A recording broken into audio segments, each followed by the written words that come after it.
Hey YouTube, JR here. Little follow-up on the Rock Island match against the Ruger SR1911. Took these out to the range last week. We had a little break in the weather and I needed to run the Rock Island through its paces to kind of start doing the break-in. And I wanted to take the Ruger out. I haven't shot it a whole lot. It's probably had 500 rounds through it, and do a little comparison test. Well, I gotta say, Ruger lost.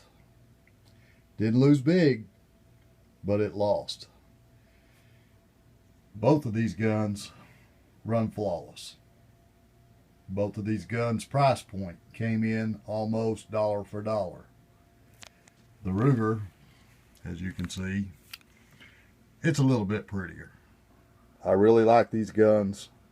I bought two of them when they came out, and the other one is a Safe Queen. I've been shooting this one a little bit, trying to get used to it, and seen a little review on some Rock Islands and thought, well, I want to try this one. So, as I said before in another video, it took me 3 weeks to get this gun in. I gotta say, when I took it to the range, I was amazed. This is an absolute shooting, accurate gun.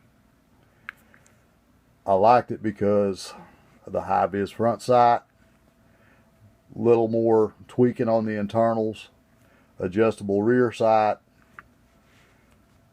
not much on buying stuff that's not made in America, especially when it comes to guns, but things are the way they are.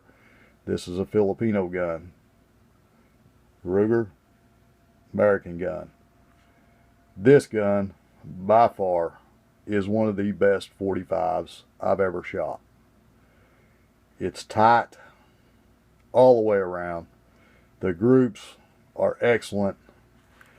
It took me 10 rounds to get the adjustments sighted in. I had to raise it up twice. That was it. A little tweak to the right, and this thing was bang on. I had a problem out there on the range because after I shot both of these guns, a buddy of mine who was there said, "Well, you done?" And I said, "Yeah." Well, the next thing I know, his AR was going to town. He has a slide stock on it, and he just absolutely went to wasted ammo, enough to where he shot both of my targets in half. Of course, he laughed about it. That's just the way it goes. I wanted to bring them in and show them, but they no longer exist. But that's another story. One thing about this, another comment I had on the video, see both sides, there's nothing there. Usually Rock Island has a big thing across, little banner, Rock Island Arms, blah blah blah. The only thing on this gun is right here. That's it. I really like that. I don't like the flashy crap on the sides. It is what it is. It's a Rock Island. It's a great gun. The difference in both of these guns, really, other than the sights, not a whole lot. This has ambidextrous safety on both sides. Pretty good deal. The Ruger, just here. That's it. The follower, slide follower, stays where it's at when you slide it back. On the Rock Island, it's, well, let's just say it stays where it's at and the Ruger doesn't. It follows the slide all the way back. Other than that, both guns are pretty comparable until you start shooting them. The Ruger still shoots a little high, a little high and a little bit to the right. I have to use a little Kentucky windage on it, but I've got it to where I know where it shoots at. I will be sending this off. And I'm going to send it off. I want the high-vis front sight. I want these Novaks taken off the back. I want the high-vis back sights adjustable put on it. It'll probably cost me a couple $100, but it'll be worth it.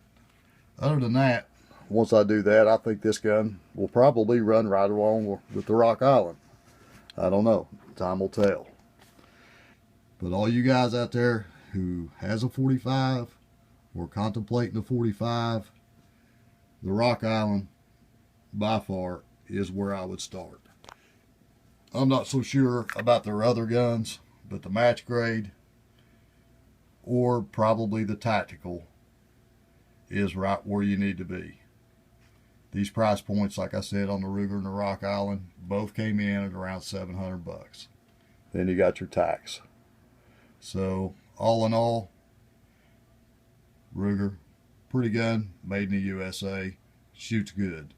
Rock Island, good looking gun, made in the Philippines, absolutely kicks ass. That's all I can say.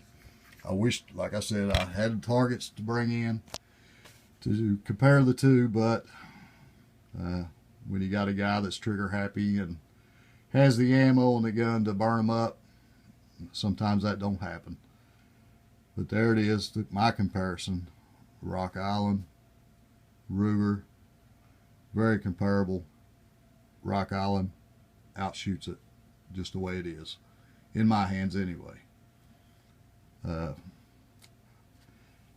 been a long time since I probably had a good 45 in my hand, being that I was a gunner's mate when I was in the service back in the early 80s. I don't want to give up the age, but there it is. I usually carried one around with me on my side all the time. Put thousands upon thousands of rounds to them because, hey, I wasn't buying them. The taxpayer was. You want to get proficient, you got to shoot them. What better way to do that? So after I got out, I kind of got away from the 45, started getting into long guns.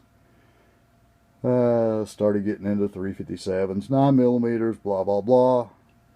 Now I'm getting back into 45s again. Didn't know what I was missing until I started shooting them again. So there it is. Rock Island, Ruger. Rock Island wins, period. Hands down. Maybe when I get this thing back after I send it off after the first of the year, I might have a different opinion on the two. But by then, I'm probably going to have this one tweaked out a little more. I'm going to have the barrel polished, maybe some other things done to it.